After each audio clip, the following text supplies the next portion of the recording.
Hello, everyone, and welcome back. Monday night was supposed to be a measuring stick game, ladies and gents. Sure was. Yep. Instead, it felt like confirmation of what we seemingly have known all along, but we're choosing to ignore. And it's that this team Sucks. against against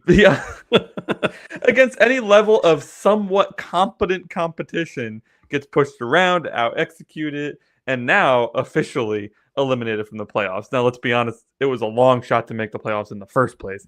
But you sure as shit don't help yourself when you can't go and beat a Pittsburgh team that's been playing like ass. Nope. We sure made them look really, really good. So national television isn't in our favor. Cold weather isn't in our favor. Anything really related to football that isn't perfect conditions for this football team doesn't work in our favor. And I'm kind of tired of it. All right, let's get to the intro so we can get into this nonsense. Here we go.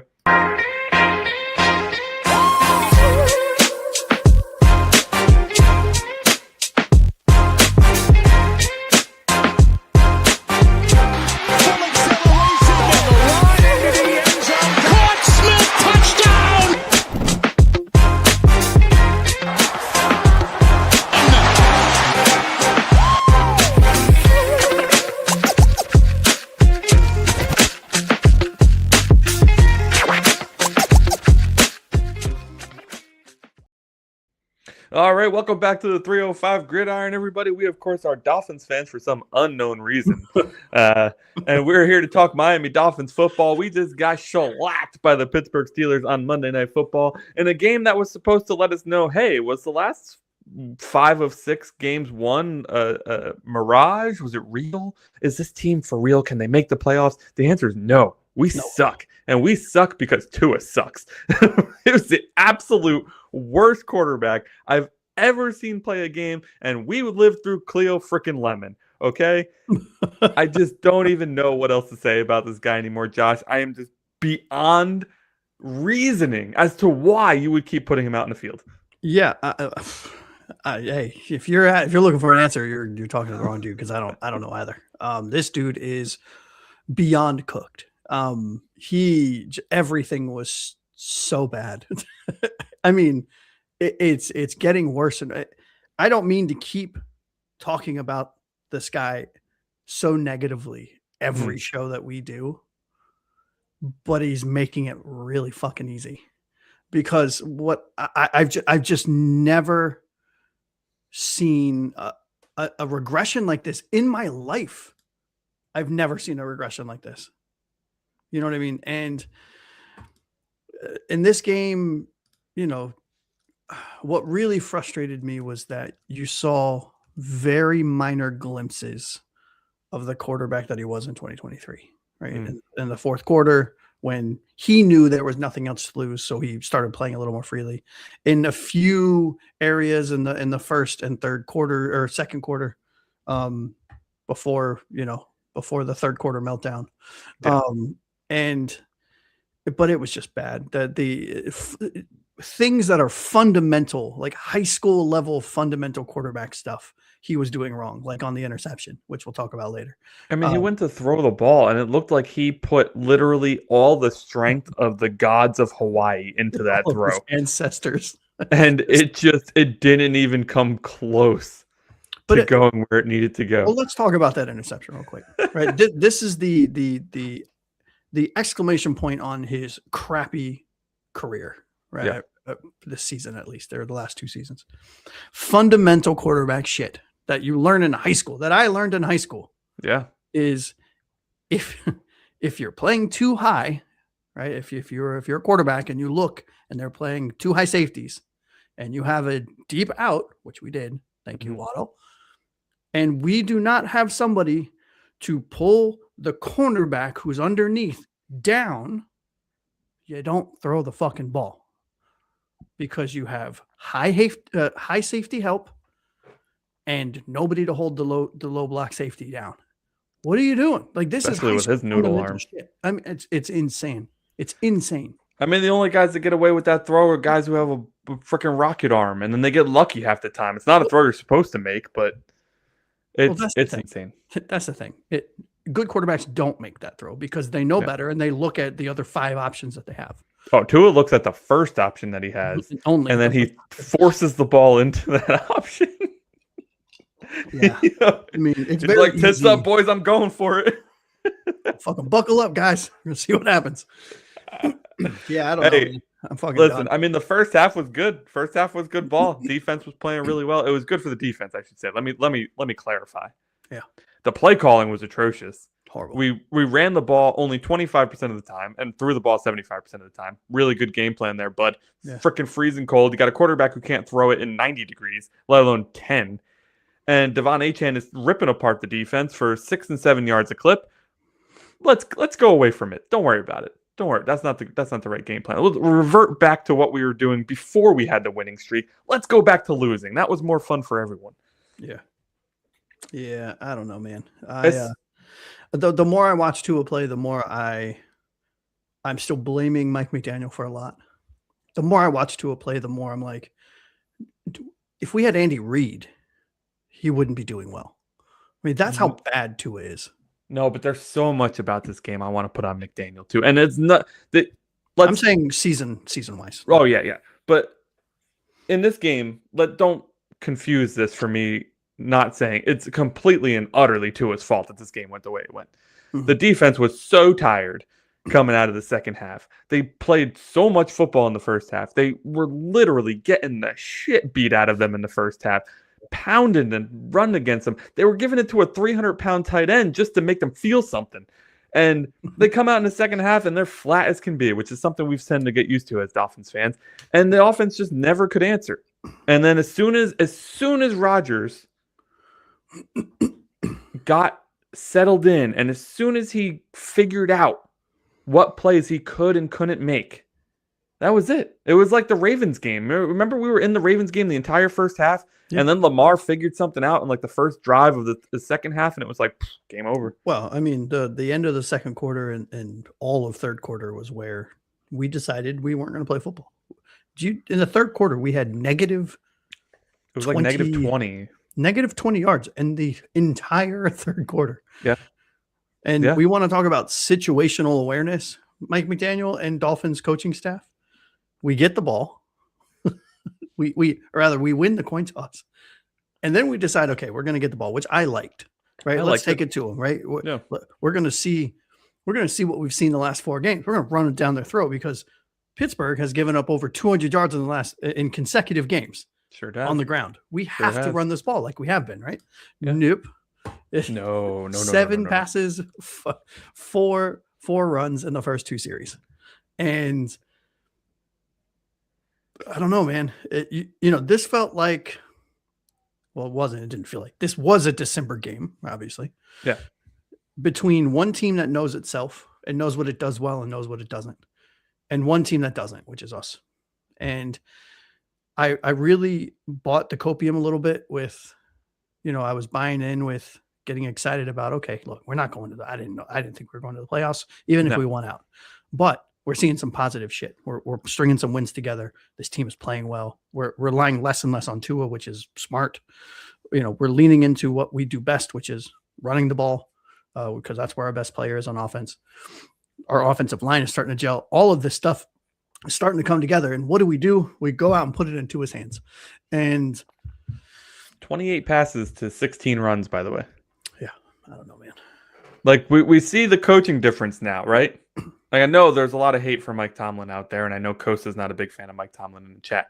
But despite our defense, for the entire first half, shutting down their run game, they had nothing.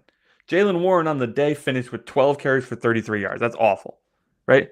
But they didn't. They never stopped. They ran the ball 32 times in this game because they have this understanding that the game is won through the ground game. Something that we seemingly started to understand. And as soon as they faced any level of adversity, completely went away from it. But that's not even the case now that I say it out loud, because we started the game off with 3 passes to 1 run. We didn't even wait for the adversity. We just dove right into the shit. Well, yeah. And I think everyone knew we were going to run it. So the first pass made sense because, it was a good play to Julian. Brilliant play. I mean, it was beautiful. Beautiful play, beautiful design, beautiful execution. Yep. But then it's like he's, Mike McDaniel doing Mike McDaniel shit. He just gets overly excited or something, and he's like, "Oh, okay, Tua's gonna prove everyone wrong." And in a game in Pittsburgh where it's windy, insanely windy, hard to kick, like historically hard to kick, cold as shit. I mean, not for us. I mean, a normal cold for us, but cold as shit for Miami. No, these are the kind of games where you run it 30 to 35 times, and one team did and one team did. And I don't know. I just don't understand it. I don't get it. I felt really good about the opening play after the opening play. Mm-hmm. I thought to myself, holy shit, maybe Mike's back, right? Yeah. Yep. Like he has been known, and even for us, to really come out there and trick the opposing team by doing stuff the opposing team doesn't expect him to do. Right? Winning games that we shouldn't win by doing things that they don't expect us to do. Yep. And so that first play of the game really brought back flashbacks, right? Mm-hmm. Of like, holy crap. 2023. Yep. Yeah. Like, that's exactly the right play to run there. That's exactly the right play to get your offense some momentum and get out of the gates early. A 20-yard play. When you fake the stretch to the right, the entire defense went that way, and you have Julian Hill leaking out on the left. Boom, 20 yards. Mm-hmm. Brilliant. The next play, he throws a screen to the same exact spot, and it gets blown up. Then I knew. I was like, oh, game over. Game over. I'm out. I'm out. We're done. He had me at hello, and he lost me on the next sentence. Yep. Absolutely terrible. All right, man. Let's hit the chat, and then we'll get into our key takeaways. The chat is popping off already. Chat is going nuts. I don't even know where to go here. Gator, it was miserable. We definitely need therapy. We are not therapy. But we will talk it out with you. I said we were here for them. We are here for them. I just don't want them to get us confused with real therapists. Not that anybody. No, we also need therapy. Yeah, we also. Yeah, the defense was awesome in the first half. Mm-hmm. What's up, Kosa? How you doing, buddy? Let's see. Gonna need a huge pot of fresh brewed coffee. Yeah. A huge one, bud. And lots of sweets, all right? I need sweets that are going to put me into a sugar coma. Yeah, I'm skipping coffee and going straight to espresso. Yeah. Yep.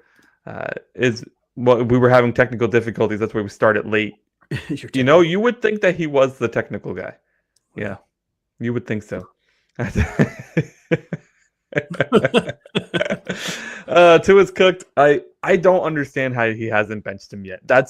We're probably going to talk tonight about what should happen with Mike McDaniel, and this is a large portion of my reasoning here. Well, there is some silver rays of light on this topic coming out of national media. The national media better be right, because I can't handle it, Josh. Trusted sources. Josh, I can't handle it. Look, sources. Not even the benching. I can't handle another year of Mike McDaniel. I can't handle another year that's gonna happen, of these shit press conferences and the shit preparation. You better start now, because I can't do it. I promise you, there's probably an 85% chance. I can't do. I'm going to be all gray by this time next year. This is all going to be gray. Hey, why are you there, buddy? That's it. That's it, man. Pittsburgh giving almost 600 yards rushing. You'd think we would have run a lot more. You would think so. You would think. So. Yeah. I wonder, Too much sense. Too much sense there, Gator. We're just fans, buddy. We don't understand anything. That's what it is. We don't understand basic high school level principles. Yeah, that's another good point. He's the producer getting a script in late. Yeah. I love it. What's up, Jorge? Welcome in, buddy. Yeah, Mike's playback is it truly is, dude. He plays a lot of different formations and a lot of different groupings and like he had whatchamacallit, one of the announcers going nuts over it, blah blah blah blah. But at the end of the day, he has like 3 plays, and he just tries to mix them up, and the defense is like, nice try, but I know that this formation is going to end up in one of your 3 plays, so I'll just cover it. And the other thing I don't understand is how you have a number 1 wide receiver on your team. Now, whether or not you or I or anyone in the chat thinks Waddle is a true number, he is the number 1. He's our number 1, yeah, for sure. How the fuck every single game does this happen where Every Waddle game. ever go back, if you don't believe us, chat, go back and watch every game. Waddle is involved in the first 3 series, targeted 2 to 3 times, and then is just never targeted again. It's Tua, because the first drive is scripted. The first drive, they're sitting in the meeting room and on Thursday or Wednesday when they put the game plan in, and McDaniel's like, this is what we're going to do. We're going to hit Waddle on this one, and we're going to hit Waddle on this one, then you're going to hit Julian here, you're going to hit Achane over here, and then Waddle for the touchdown. And then that's the last thing that Tua knows. And then the rest of the game is just him running around like a chicken with his head cut off. And dropping it off to the first thing he sees in the same jersey color. It's nuts. Yeah, Jorge, it does seem that way. I mean, 16 carries to 28 passes, not great.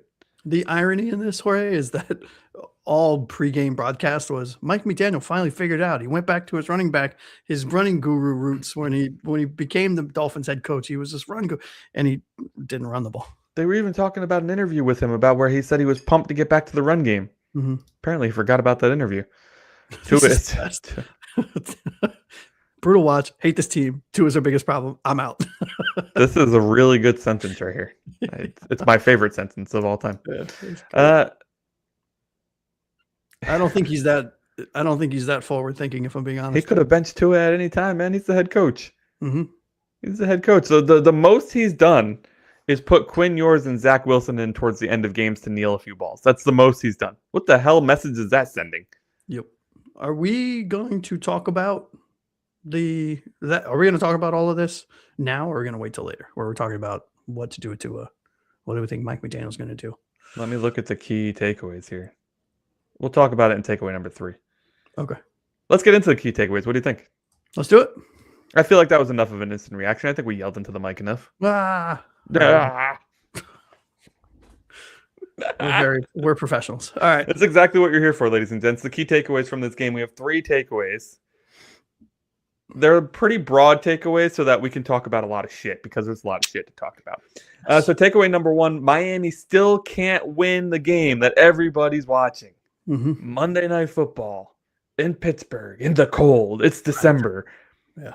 We suck. You understand how many narratives could have been blown out of the water with a win in this game? They've had so many opportunities to blow away these narratives in just the last 4 years that Mike's been the coach, and they've never done it. It's crazy. The Thursday night game against Buffalo that we somehow won was the only time. Well, was that Thursday night game? No, one against Dallas to get into the playoffs too. Oh, right. Yeah. But so I'm gonna throw it to you, because it wasn't one bad drive, dude. It wasn't. It was never having control, not of just the game, never having control of ourselves. I don't even know what to say. It was so hard to watch. Yeah, I mean, look, we've said it before. Where there's smoke, there's fire. We can't win big games. We can't win games in the cold. Tua's 0 forever in games where it's below 40 to 44 degrees or whatever it was, 40 degrees, something like that. The other narrative, Miami can't win in national media games. Yeah, very true. We can't. Nope. Lights are too bright. Sounds are too loud. I mean, I don't understand. I don't understand what happens. Sounds are too loud. I like that. Right. I can't. There's nothing else that makes sense to me. What else could it be? Because I've never seen it before. I've never seen a team struggle in national. Normally, teams are excited to get into national media games, and they play better. 1-3 this year. What are we? I'd be curious to see what we are in national media games. In the Mike McDaniel, I mean, I put it in one of the other show notes when we were ranting about this the last primetime game we had. It's not good. It's not a good number. And we're 1-3 this year, so it's even more not good. No, but in this game specifically, since we are reacting to this specific game, not to the entire season, this was a clear game that Miami we never had momentum. It was very clear and evident from the beginning. We were disjointed. Outside of the very first pass, we were very disjointed. Momentum was always in Pittsburgh's hands. They were doing whatever they wanted. I think Rodgers was at halftime. He was like 16 of 17, and he was 28 of 29, or 23 of 28, or something like that. Something ridiculous. Yeah. For the entire game. They were doing what they were playing the way you play in a cold, windy night, Monday Night Football game. Mm-hmm. They were playing dink and dunk, keep everything in front of you. We're going to just take what you give us. Excuse me. We're going to commit to the run, and we are going to dictate how this game is played. And you look at the time of possession. You look at how many plays were run for them versus us. And it is so heavily weighted in their favor. I mean, there was no way we win this game. And then you factor in the fact, you factor in we only had, we only had negative 20 yards in the third quarter. It was just a comedy of errors. And then, supporting stats, if you will. Mm-hmm. Miami averaged under 5 yards per play against Pittsburgh. The end of the second quarter, beginning of the third quarter series for Pittsburgh was where this game was lost. Oh, it came out after halftime and just ran it down our throats. It was like 6 straight runs. Well, it was 7-3. Yeah. 7-6, I think. No, 7-3. Was it 7-3? And then at halftime, at a half, because remember, we won the toss, but we decided to kick it off. Right. We went down, stalled out, got the field goal. They went down. We exchanged punts. They got a touchdown right before half, 7-3. They came out at the half, walked down the field, got a touchdown in the beginning of the third quarter, 14-3. We got the ball back, stalled out, punted it to them. They went down for another touchdown. We got the ball back, went 4 and out. We punted it to them. They got another touchdown. The game was well far and away and over. It was just a comedy of errors on our part. And maybe I'm biased, if I'm being honest. Maybe I'm a little biased here, but it all stemmed from Tua. I'm sorry. The defense did what they could. When you're on the field as much as they are, there is no way, shape, or form that I'm expecting them to be good at the end of the game. Because towards the end of the game, they're playing. They were actively trying to punch the ball out instead of making the tackle because they wanted to get the ball back, because the offense needed as many chances as possible. And I don't put that on the defense. They played their asses off. The first quarter and beginning of the second quarter tackling was the best I've seen this entire season. Oh, yeah. It was amazing, which is why the second half was so surprising. But I think you make a really good point. Like, if your quarterback is playing such uninspired ball that you can't even get a first down, like what are you playing for at that point? As a defense, it's got to be so infuriating to be going out there and making plays, making stops. I mean, they stopped them, the first 4 drives they had? And the offense was like, cool, thanks for getting us the ball back. We're going to give it right back to them. Go do it again, guys. Yeah, do it again. Get out there and make it work. And it was just, I don't know. Like, the announcers kept saying it was a defensive battle. To me, it looked like offensive struggle. Both offenses looking anemic there in the first half before Pittsburgh finally turned it on there towards the end of the first half. Yeah, honestly, we never grabbed control of the game ever. We never even looked like we wanted control of this game. We didn't even look like we wanted to be there for all that talk. That's all it ever is all this talk. All this talk. We showed up a day early so we could practice in the snow. More talk. Man, how about some action on game day? Yeah. Not 2 days before, going out there playing in the snow. Like, that's going to make a difference. Yep. Can't get used to 10-degree weather in a day. No. We were talking in our group chat. We were like, dude, I've been in Connecticut for almost 13 years. It's cold here every year. I'm still not used to it. I know. 20-something years I've been here. Like, there's no way that coming down a day early, you're going to get used to 10-degree weather. Yeah, no. I mean, yeah. And maybe some of these guys, their bodies are used to it, whatever. Minka just came from Pittsburgh, so I'm sure he was fine. Oh, yeah. But it was so just I'm having a hard time putting words to my feelings right now, because it's such an emotional breakdown after watching this team look like they bounced back, looking at the coaching situation as, okay, maybe it's not so bad, looking at the quarterback situation and being like, okay, well, at least they're not letting him throw it, so we should be fine. And then it all just completely reverses in a 60-minute game where we go right back to the freaking Thursday night game against the Ravens where we got shellacked, another AFC North team that just completely dismantled us in primetime. Yeah. And now we get to go face the Bengals, which we'll talk about tomorrow. And I'm expecting a lot of the same there. Spoiler alert. Yeah. And we're in Cincinnati there. Yeah, you guys are not going to like my final score prediction for that game. All right, man. We're eliminated from. I mean, the biggest bummer about not being able to win this game isn't just that we couldn't get over the narrative hump, which, Jesus, is that such a big one? But it's like you get eliminated from playoff contention. I feel like this is the same story every year with this Mike McDaniel-led team. It's that when the game needs to be won, when you have to go in there and you have to win in order to keep your hopes alive, this team is like, nah, bro. Well, no. Yeah, I disagree a little bit because, I mean, we did make the playoffs. We didn't do anything in the playoffs, right? And that's where my comment. I need to remind you about how we made those playoffs. I think you're forgetting. No, I don't forget. I think you do.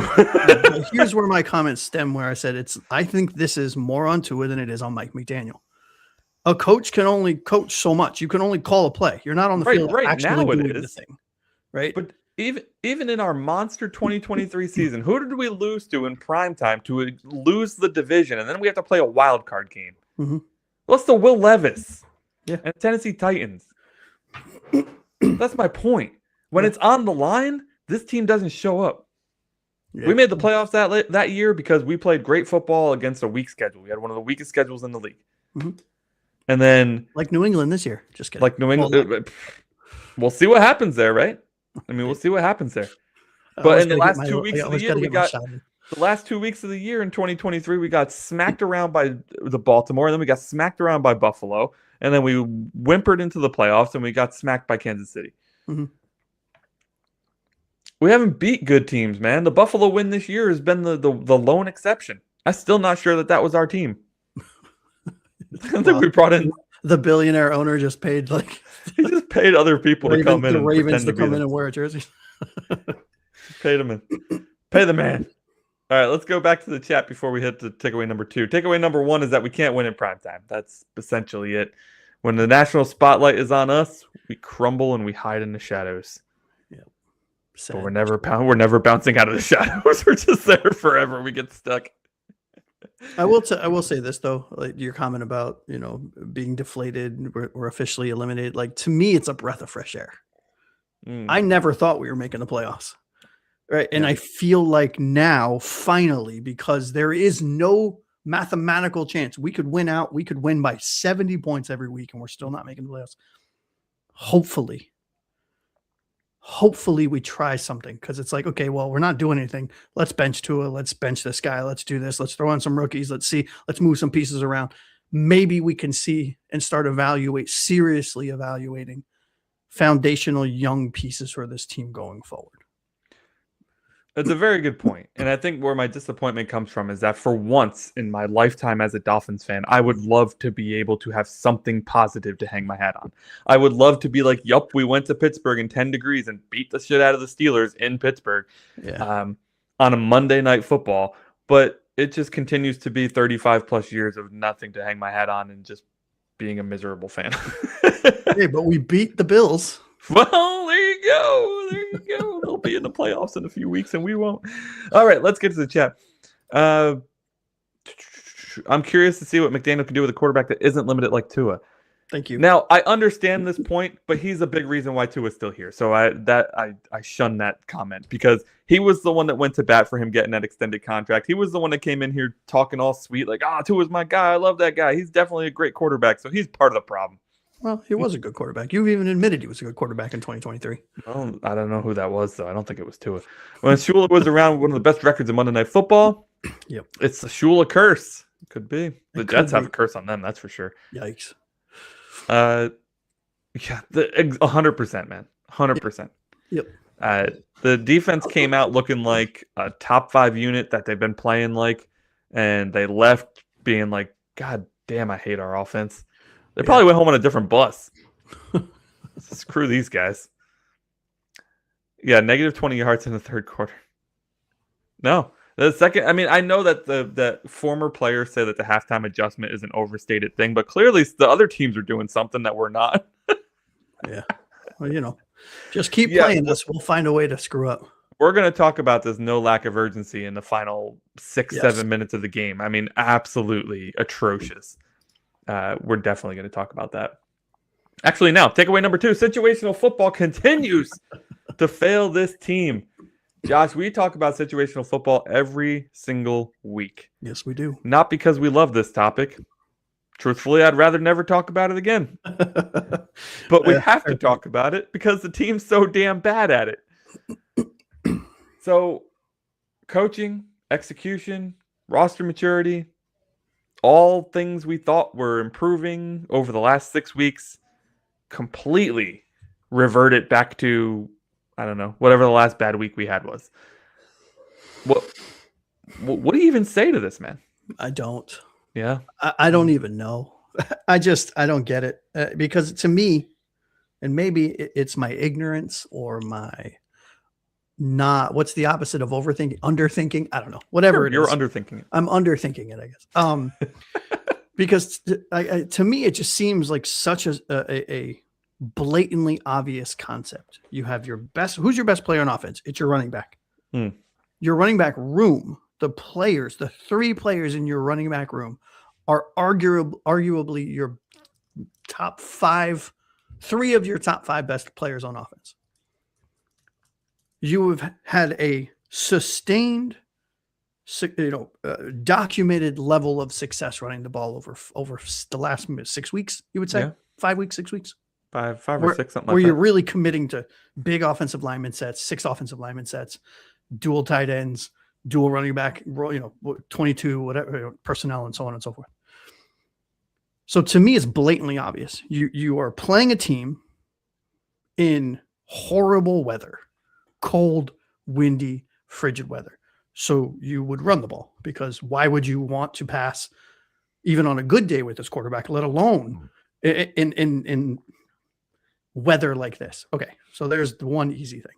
The next thing, Pittsburgh has given up over 210 rushing yards 2 weeks in a row. Okay, there's number 2. So we're gonna run the ball, right, Mike? Mm-hmm.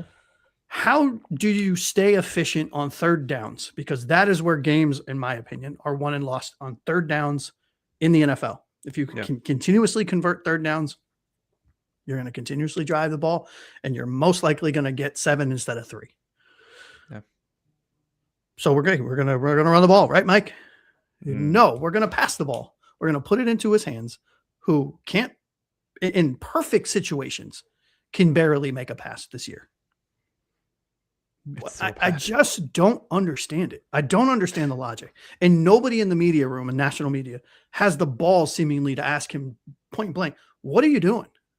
No, I hate our media, man. Like, Mike, explain to me the logic behind why you are passing, blah, blah, blah. Everyone's like, well, how do you think tonight went?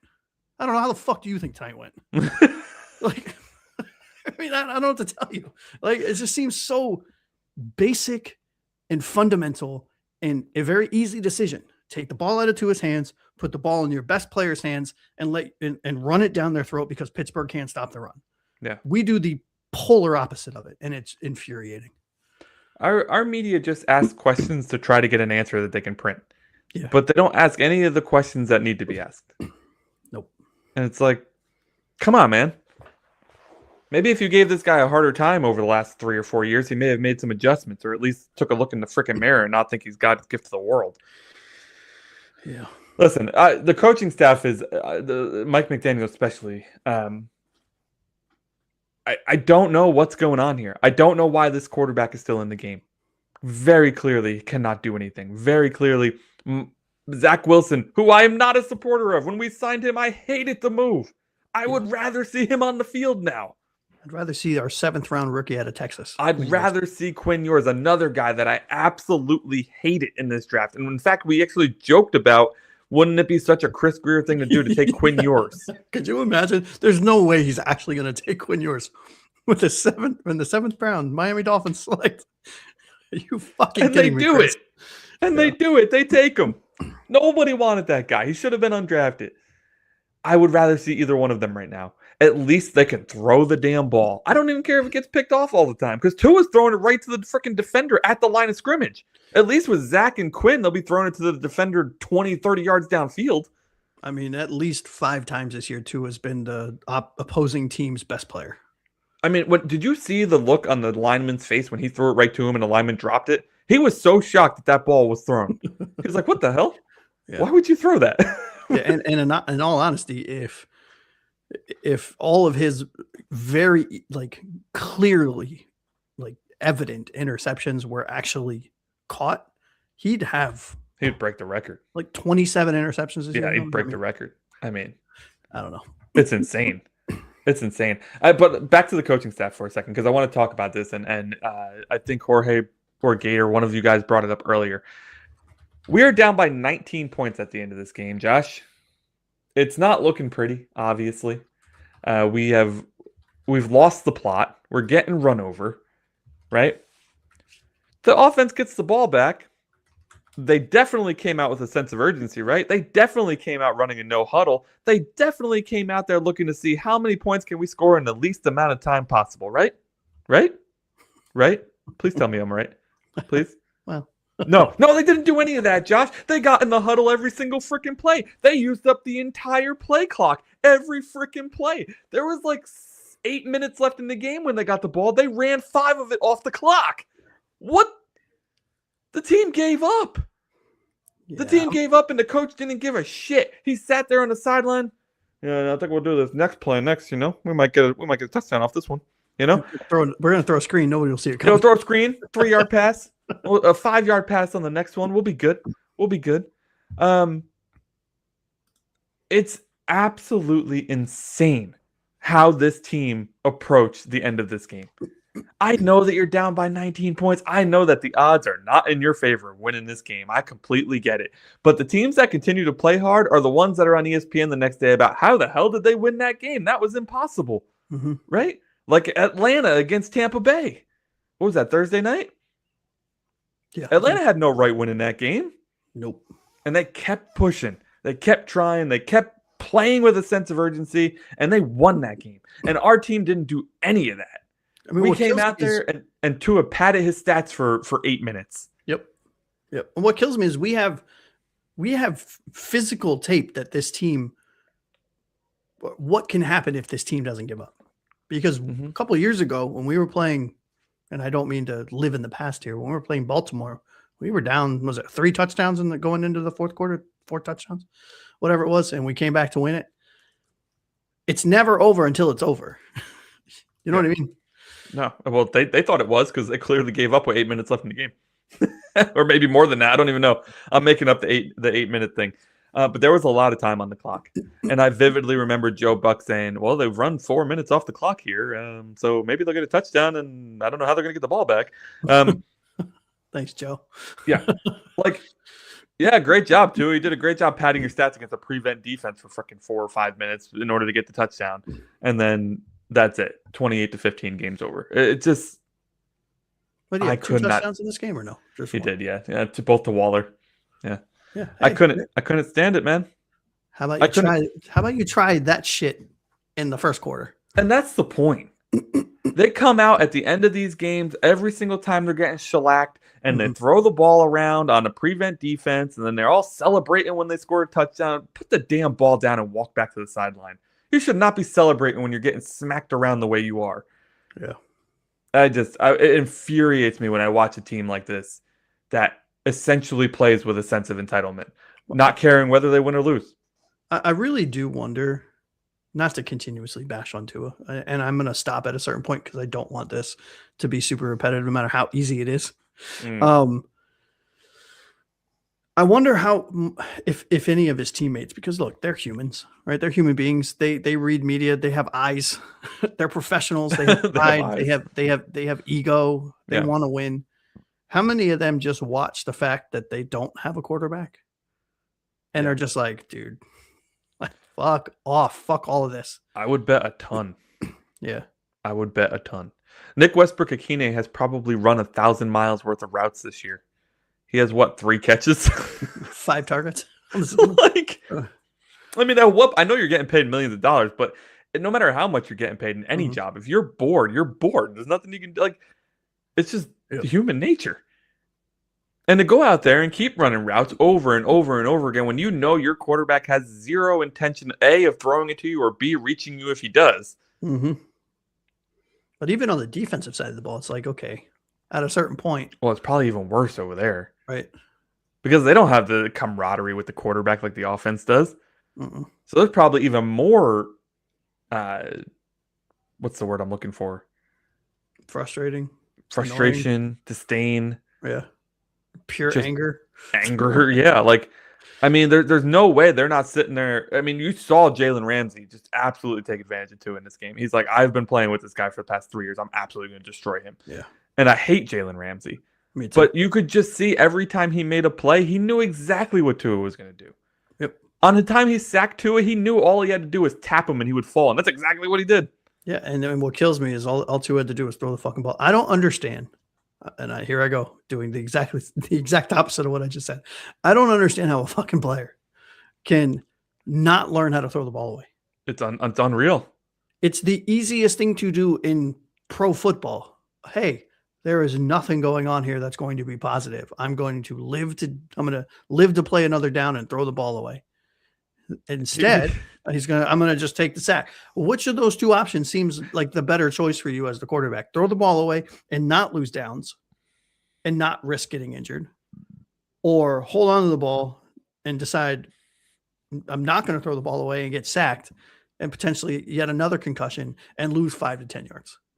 The worst part is, it's not even that he's just taking a sack. It's that he's running around back there like the slowest goddamn kid on recess, pretending like he's going to get away from anybody. And then with all the time in the world, because he's outside the pocket, he's on the sideline, he could throw it away at any time. At this point, he turns around and runs into the sack. Like, what is happening? Don't even get me started. I'm not going to talk about it, but don't even get me started about it. All right, off to the comments here. I'm sure they have something to say about this. I mean, I'm not feeling great about it. I think most people already know that the Dolphins suck. At least most people where I come from, I live. When we get a new coach, I hope it's a McVay type. If not, I'm afraid everybody hopes it's a McVay type. I'll take it. I would take it. Any type. Yeah, any type but this, really. This is exactly my point, Drew. Is they would, if they were up here with us, I mean, they would never stop talking about them. Mm-hmm. I mean, they were going after Daboll for starting Russell Wilson week 1. And that ended up costing Daboll his job, right? Like these two? Oh my God, they'd be painted on that back page. Still having nightmares about last Thursday. It was 100% deflating. It's insane how deflated you can get as a fan so quickly. 10 seconds off the clock on every possession. Yeah, it has no leadership on the offensive side except for Achane. And I don't think Achane feels confident enough being a leader yet. It takes a lot to be a leader as a running back. Takes a lot. It takes a lot. Yep. And to be a leader as any position on offense, not the quarterback, takes a lot. Yep. I feel like, I don't know. You know what? I'm going to stop. Before we get to takeaway number 3, though, chat, I don't know. And Anthony, I'm sorry if you mentioned it. I totally forgot to. Legends and letdowns. Throw them in the chat. Let us know who your legends of this game were, who your letdowns were. Did I forget that piece? I totally forgot that piece. My bad. I'm hosting like Mike McDaniel calls the team, calls the offense. I'm co-hosting like Tua. Hosting like Tua. I'm running around here for a minute looking for a word, and I'll never find it. I'll just use a first grade level word instead. Yeah. I have another question too. Actually, while we're on the topic, is we're going to talk about it a little bit here in this third one. So maybe I'll wait. I'll wait for number 3. Okay. Takeaway number 3, it's time to fully enter evaluation mode. I feel like we've actually had this topic before because we had right before we had 5 of the last 6 games. Mm-hmm. So we thought we were eliminated already, and then suddenly the team brings us hope. Evaluation mode. Let's just remind people what that is. That means, let's play some of the younger guys a little more often. Let's see what we have in our backup quarterback, maybe. Let's see what we have in our backup coach. Oh, wait, we don't have one of those. If we're not learning something new every week from here on out, what are we even doing? We're just wasting time, right? Because you need to know who's staying and who's going at the end of this year. Yeah. For me, evaluation mode is so important for the next phase of what this team is going to be. Whether that's a full teardown or whether that's a partial teardown or whether that's situationally changing some things to see what works and over the course of the next season, slowly making changes leading into 2027, where maybe we do make kind of larger changes, if you will. Because that's when Tua's money comes off the books and we have a little bit of a healthier cap situation and we have more draft picks and it's a better draft. I mean, there's a lot there. But from an evaluation standpoint, I mean, this is where you identify as an organization, not as a coach, not as an interim GM, not as an owner, but as an organization. Who are the young guys outside of the rookies you just drafted who you own? Like, you have them on your books for a set amount of money. They're not going anywhere. Mm-hmm. But who are the young players that you want to re-sign? The ones that are coming up for a contract, who are the players that you want to re-sign? You want to maybe get ahead of the game and re-sign. But most importantly, who are your, and you've heard it here so many times on this podcast, for those of you that are regulars here, who are the foundational pieces of this team going forward? Who is it? Is it one? Is it five? Are there any? You know, I happen to think there are some foundational pieces scattered amongst this team. But this is the time. There's you legitimately, and this is very, very few teams can say this unless you hit this spot. There's literally nothing to lose except for information. This is kind of where I wish we had a GM already. Yes. Because they could now, after this tough loss, and then they'd probably be evaluating the whole time since they started, right? And whoever comes in is going to take a look at this entire season and evaluate. But I feel like there's nothing like evaluating live. Like, in the moment, how did the team react? Who reacted well? Who reacted poorly? How did the coaching staff handle things? Like, and if we had a GM now, he could be there or she could be there, down on the field with the guys, just in the locker room, in the office, like feeling the emotion, seeing who is in it, who is out of it, whose head is in the game, whose head is out of the game, who's just there for the paycheck, who's there because they truly love what they do, right? And I know that that's like an overrated quality, but in the NFL, like, it is such a grind that you really need to love it, or else you're not as good of a player as you could be. And so I agree with everything you said, man. Like, if they're not making moves towards that every single day, not even game, every single day. Yep. What are we doing? And I know there's tons of question marks. We have no idea who of this coaching staff is going to be back. There's, a lot of people do believe that McDaniel will be back, but there's a lot of rumors that Weaver won't be back. And there's, I'm sure there will be more cuts because somebody has to take the blame for the season who's not the head coach. That's the Stephen Ross way, apparently. So I think, like, bigger questions here, man, are the quarterback's always going to be a huge question until we find one. And, at some points we thought maybe we did find one. And now we realize we were wrong. Tastes like vinegar. And at the same time, I thought when we had Tannehill that he may be able to grow into something, right? And he did when he got to a good coach. And I feel like, and now we're watching Jalen Phillips go to Philly and absolutely blow it up. And like, the coaching has been such a struggle here to get a solid groundwork in coaching. And when we have been able to attract a good coach like a Vic Fangio, it's a stepping stone to where he really wants to be. He came because he couldn't get the job in Philly the year he wanted to. And then as soon as the Philly job opened, he left to go get the Philly job. Like, the coaching jobs down here are, for whatever reason, not very attractive. And it keeps leaving us in this position where we have young guys who haven't done it before trying to learn on the ropes. And sometimes we give them too much time. Sometimes we don't give them enough time. And at the end of the day, 5 years later, you and I are here talking about the same damn things that we were just talking about 5 years ago. We don't have a quarterback. We don't have a coach. We don't have a GM. And I'll be honest with you. I disagree. I think this is a very highly sought after place to go. And I think our problem is our GM, because how many staff members have we had on our team over the last decade that have gone on to be successful in other places because they were given time? But that's more of an evaluation than an attractiveness thing, right? Like, we're not evaluating for them to come here. Right, but we're not evaluating these young coaches well enough to know that, those are the guys that are going to be good, right? And then we let them go, or we don't promote them quick enough. Yeah. you know, but we're not bringing in we're not bringing in these guys who are already established and we know can turn the thing around. Like, right, like you didn't think Joe Philbin was fully established? I couldn't even finish it. I couldn't even finish the sentence. Looking at our past few head coaches makes me want to cry, honestly. Yeah. It's absolutely Thank you, crazy. Chris Greer, for yet another feather in your cap. I will say this. I think the single most important hire in Ross's tenure of owning this Dolphins team is this next GM. Because this next GM, hopefully, my assumption is, based on everything we are hearing out of Dolphins headquarters and out of the national media, is that this GM is going to get his chance or her chance or their chance to evaluate the roster, to have full control, like Chris Greer did, in personnel decisions, all the way down to like sub-staff, where it's like your scouting assistants, right? Which they should, yeah. Not just your scouts, but the assistants of the scouts. Like, this GM is going to have generally like full control of this organization, as it should be. Yeah.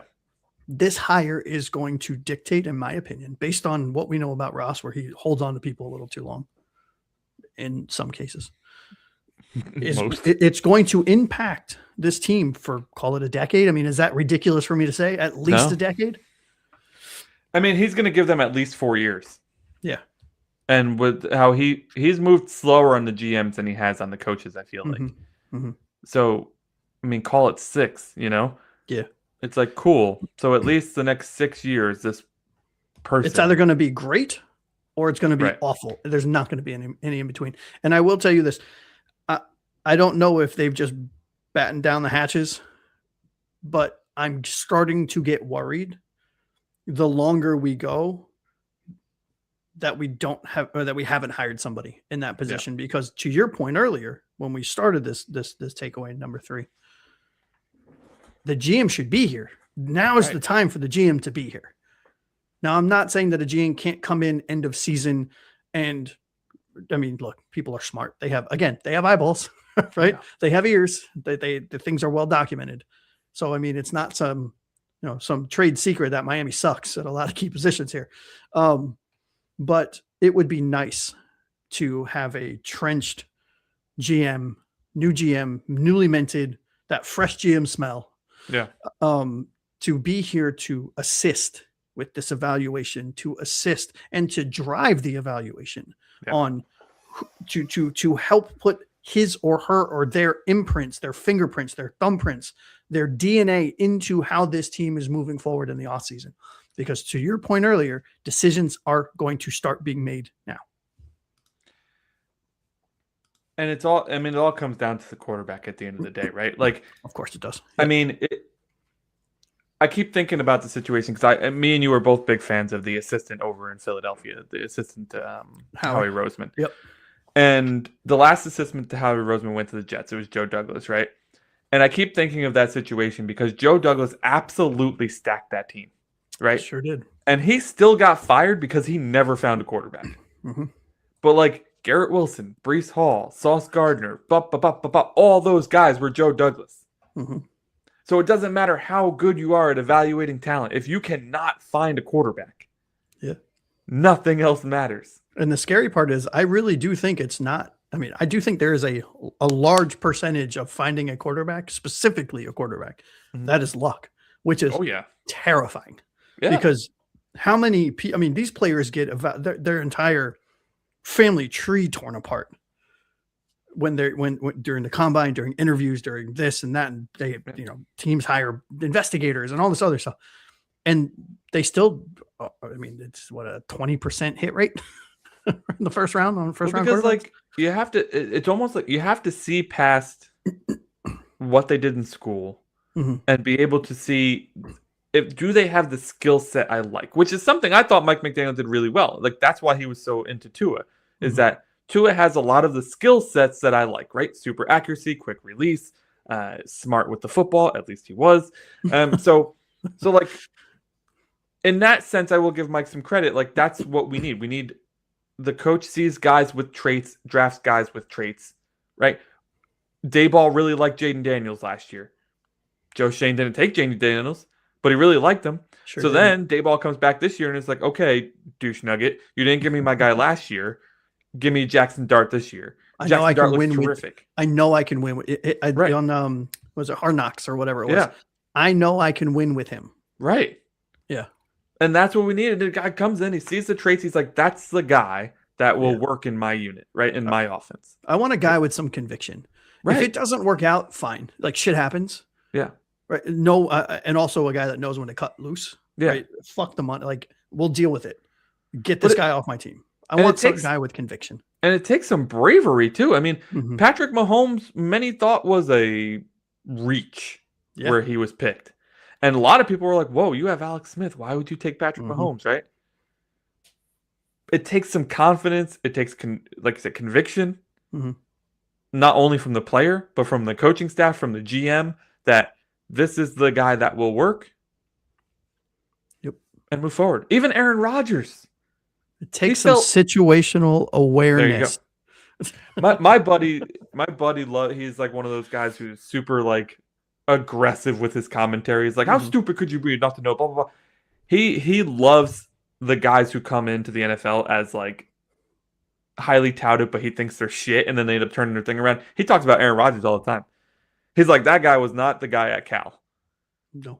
Like that guy who's playing now, who has a Hall of Fame career, who has been MVP 3 times. That was not that guy at Cal. He was Mike McCarthy. That was Mike McCarthy's guy, and he coached him up. He taught him how to play. Yeah, and that's what we need. I mean, look, there's a reason there are prototypes at positions, and if you do not have the prototype, the historical analysis that has spit out said prototype, and we'll use quarterback as an example. If you do not fit that prototype, you need to be a 1%er at everything that is not prototype physically, like Drew Brees, for example. Drew Brees was not prototype physically. He was kind of short, kind of even Russ, right? I mean, out of a small-ish school, Purdue at the time. Yeah, Russ, right, coming out of Nebraska, or was it? Nebraska, I think it was. I thought it was. Was it Wisconsin? Wisconsin. Well, Wisconsin. Yeah. Thank you, Nebraska. Jesus. But they were cerebral, and they were accurate, and they honed what they were good at. But you know what the league did after the Russ situation? Because Russ fell to the 3rd round, right? And the league overcorrected, right? Yeah, and then they're like, "Oh, you don't really need to be a prototype because Russ did it." It's like, no. Russ is the exception, not the rule. Yeah. One thing that drives me nuts is when people are like, "Well, just go find a Patrick Mahomes." Oh, okay. You're talking about the best quarterback in the last 15 years. NBD. 10 years. Yeah. NBD. All right, last thing I have on this, it's we're talking takeaway number 3 is evaluation mode, going into evaluation mode. And I really want to hear from the chat on this one too, because we've been talking about it all damn day. I need your guys' opinions, so get your keys ready. Get your little fingies ready. Type. What the hell are you doing with Tua, man? What are you doing with Tua? We got 3 games left. Me? What do you want to see done? Are you asking me or at the quarterback position? I'm asking the chat and you. Okay, me, I would have benched him 6 weeks ago, but no. I think, all joking aside, there is no reason for him to see the field. Like there is no upside to having him on the field. Zero. No, because he's going to negatively impact player evaluation at other positions because he can't fucking play the position. You have 2 other players that I don't think are starters on this team and on any team in the NFL, but that are quality backups. So let's see, because there is nothing to lose. Yeah. Let's see what they have. Let's see what Wilson has. Is he someone that we want back as a backup next year?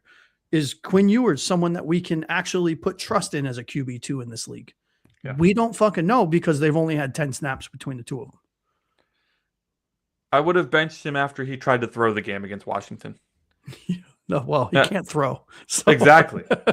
I mean, our defense was doing everything in its power to win that game, and he was actively trying to throw it away. I mean, it was borderline like FBI investigation is how bad he played in that game. Nope. And then why not make a change? You have a bye week coming after that, and then New Orleans and the Jets. Well, that's what we said. We said it on the show. Right. We're going to make a change. Now is the time. What better time to make a change? My grandmother could have beat New Orleans in the Jets. And we barely beat New Orleans, by the way. Yeah. No thanks to Tua's 157 yards. Well, hey, you put some respect on his name. Yeah, I would. What about you? I mean, I would have benched think him after Washington. That's what I'm saying. 1,000% after that Washington game where we had to win 16-13 in overtime against Marcus Mariota and a team that was missing half their defense and a team that was missing half their offense, literally missing half their team to injury, and we had to win 16-13 in overtime because the quarterback couldn't do shit. He was actively throwing at the other team most of the game. Yeah, that would have been the final straw. Oh, I got a bye week coming up, and then I got 2 cake matchups. Screw it. Put in the young guy. So I'm benching him now for sure. Okay, so with that clear and evident decision, right? Yeah. Who are you putting in then? Let's assume they're going to do whatever we want, and we want to bench Tua. Yeah. Who are you putting in next to see? Now, we want to see both, so maybe one gets one game, one gets another, and then whoever's succeeding in those 2 games gets the game against the Patriots or whatever. I don't know. But who do you want to see next? Do you want to see Quinn Ewers? Do you know enough about Wilson to just be like, all right, I kind of know what he is? No, because I personally don't like Ewers at all. I don't think he's an NFL quarterback. I don't really want to see him out there. I kind of already know what I think. Right. I want to see if Zach has any level of Sam Darnold, Baker Mayfield resurgence in him. If he's in a, I hate that I'm going to say this, in a slightly more stable organization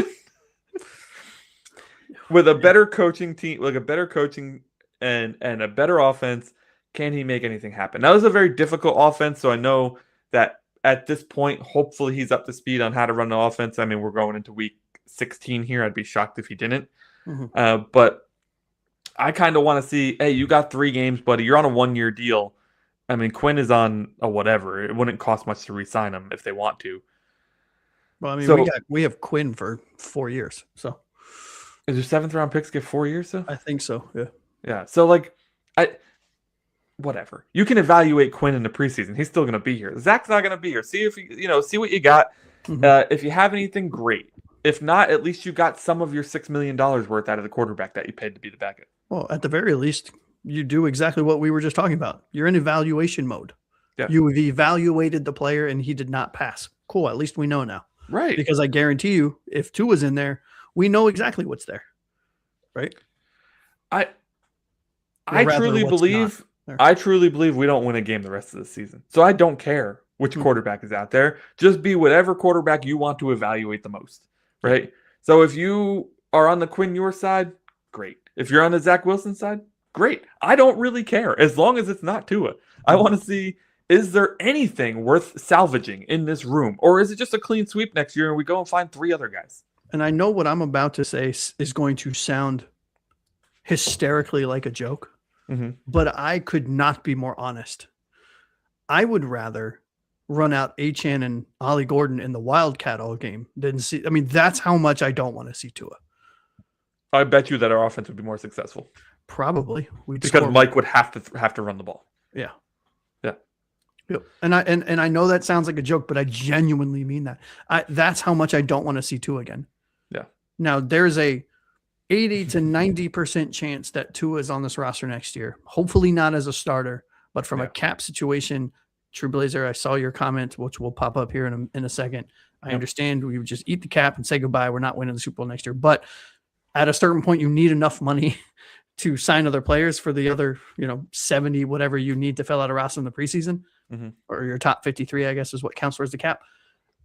Eating 68 or whatever it is, $1 million in dead cap for one player, probably not the smartest move when he could be probably a very, very highly priced backup too. I just don't want to see him on the field ever again. And as soon, whether it's this offseason, like True Blazer just said, or in 2027 or tonight, I don't care. If he's gone, he's gone. Goodbye. See you later. Fine. Wish all the best. I'm so sick of talking about him. I know. So sick of it. Let's get to the comments here before we get into our legends and letdowns, and then we'll wrap it up with that because you and I have to record another episode tonight. So let's get this bad boy going. Let's not forget to mention that at the end of this too, so people don't get confused. All right. Even John was on a run play, no less. Was it? How about that? I'm going to be honest with you. I kind of half watched the rest of the third quarter and the fourth. Yeah, they handed it off to Jonah and he ran it for like 30-yard touchdown. Oh, fuck off. It was great. It's great. It was awesome. With Ross as the owner, they may already have a GM coach. You never know, bro. Don't say that too loudly, please. You never know. He's the only guy who goes out there, colludes, and doesn't get the guy he's colluding with. Absolute nuts.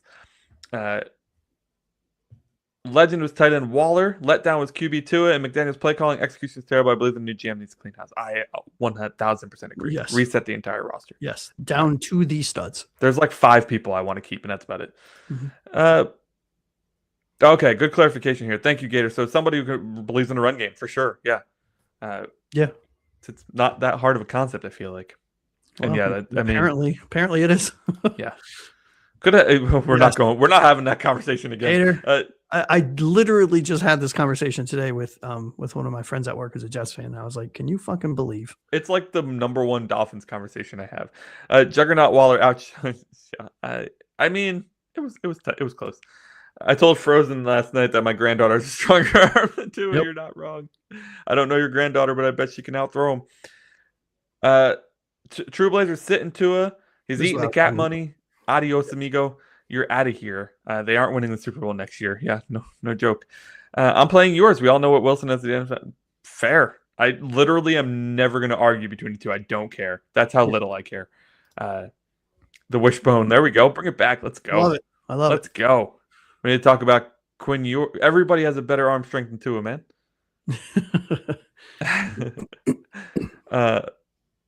Yeah, so our franchise has some serious existential issues to deal with going forward, not just Tua's contract. Some refuse to see the forest from the trees. You're not wrong, dude. Like that we have a group text with Frozen and stuff, and Josh asked us today.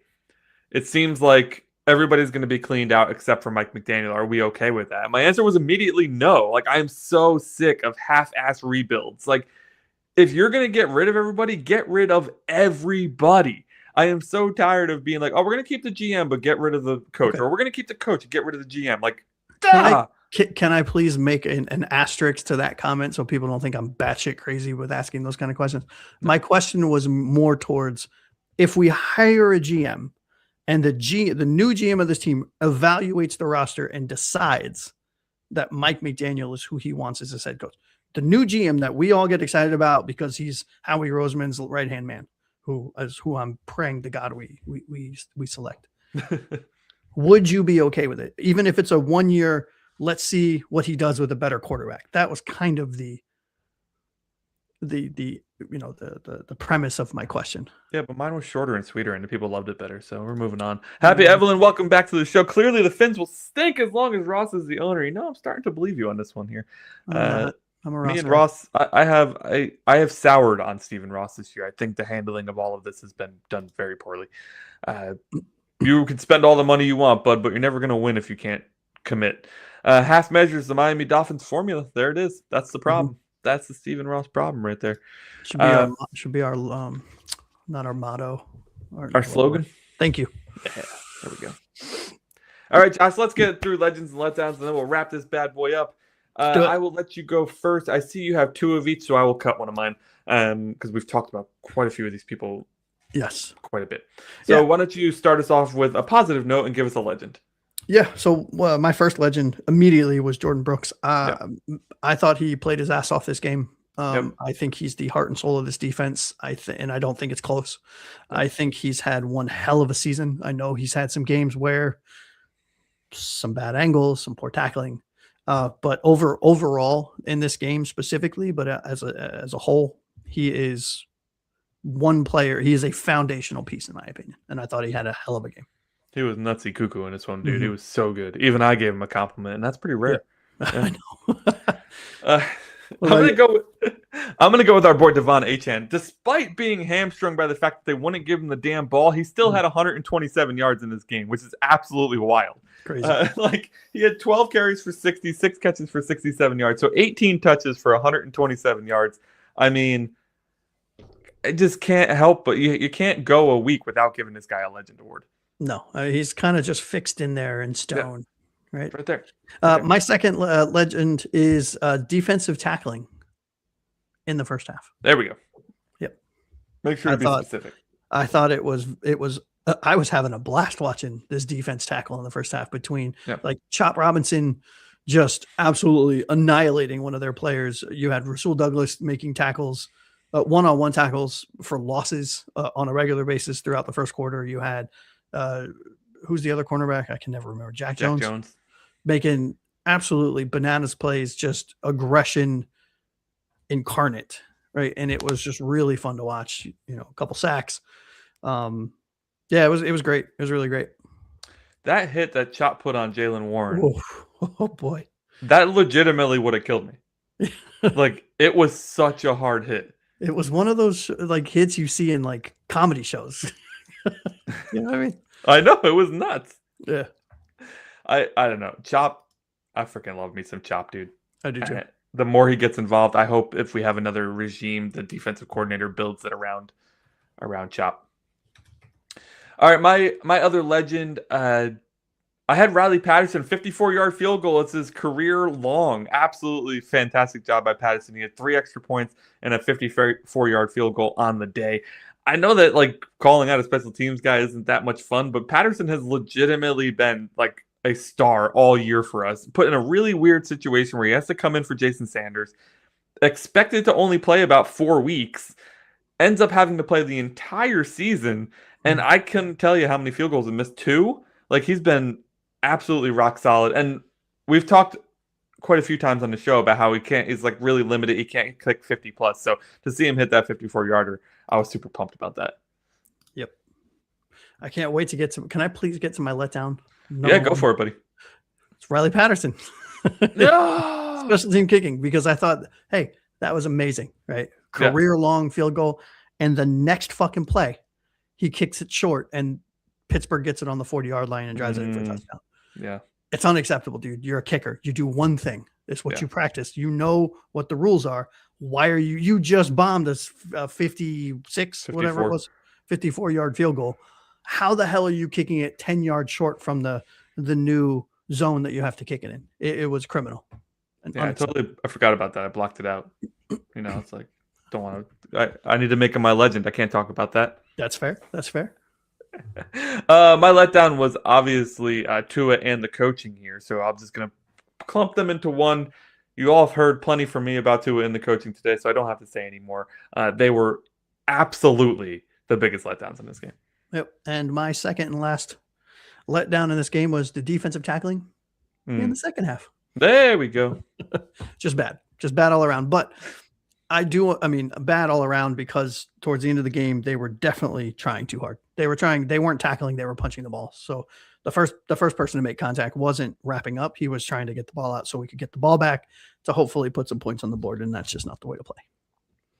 Yeah, mine's similar. I went actually with Minka. I mean, for a lot of those same reasons. I think in the second half, it just looked lost out there. They started to pick on him a little bit. So much so that even the announcers pointed it out. So Minka had a pretty decent first half, but in the second half, he was just kind of looking a little lost out there. I know he did kind of get hurt at one point, and he was kind of ailing for the rest of the game, so maybe that was part of the reason. But hey, man, nobody can avoid the letdown stage here. So if you look like crap, we got eyes everywhere. Yeah. Kosa, I would love to know who you think is good on this team. I'm afraid to ask. You know what? Never mind, Kosa. We don't want to know. We're good. So I think that'll do it for today's show, man. Yep. I know that we talked a lot about Tua. We talked a lot about McDaniel. We bitched a lot, but that was a tragic loss for us. Mm-hmm. Thank you for coming to our therapy session. Absolutely. We appreciate all of you for being here. We do. True, Kosa, Gator, Jorge was in here for a bit. Happy Evelyn popped in. Thank you for popping in again. Yep. Who am I missing? I hit True. Blake was in here for a bit. Yep. Thank you all for popping in. If I missed you, I'm so sorry, but thank you for popping in. We were actually recording the preview show tonight. We had a bit of a scheduling conflict this week, so we were unable to go live on Wednesday. So we will be recording that session tonight, and it will be launched on Wednesday, which is tomorrow, I realize. So we're going to record it tonight. We're going to launch it tomorrow at 7 p.m., so you will see it on your YouTube stream there at 7 p.m. tomorrow evening. So sorry that we won't be live, but I think the next couple of weeks we're going to have an alternated schedule because Christmas is next week and then New Year's the week after that. So we will keep you apprised of what the new schedule is as it becomes official. But for tonight, this is the only live show for this week. Thank you all so much for joining us. Hopefully, love you guys. Yeah, love you guys so much. 150 subscribers is coming at us hot. I don't know what you guys did to us over the weekend, but we popped up from 103 to 113 between the last show and this show. So absolutely, thank you so much for that. Seriously, amazing, incredible. We are really just that much closer to hitting 150 by February 11th. Really boosted us 37 more subs to get to the 150 mark. So if you have a friend that you haven't told yet, please let them know. One of you told a Cowboys fan. He comments on all of our shit. It's freaking awesome. And it's amazing. It's amazing. I forget which one of you told him about us, but really love it. And as a reminder, right, we have, what is it, February 11th? February 11th, yep. Is our kind of stretch goal for 150. If we hit it before then, there will be another drawing, another giveaway. Yeah, absolutely. And it's going to be big. It's going to be a big one. Bigger than this last one. It'll be a big one. Make sure you hit that like button. If you're already subscribed, hit the like button. That helps. That tells YouTube that it should show this video to more people, which is always fantastic. And thank you all for the love for my solo show. The solo show is doing fantastic. Yes, I was nervous doing it. I hate not having Josh here with me. So to see all the love you guys are giving that show, I really appreciate that. So for Josh, aka Aqua Ace, over this away. That's been our top three. I'm Anthony Pinzone. That's been our top three reactions to the Dolphins' devastating loss to the Pittsburgh Steelers.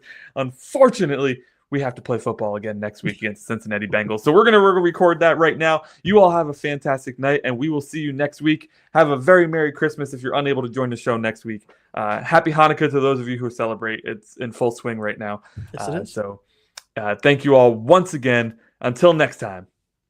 Fins up, baby.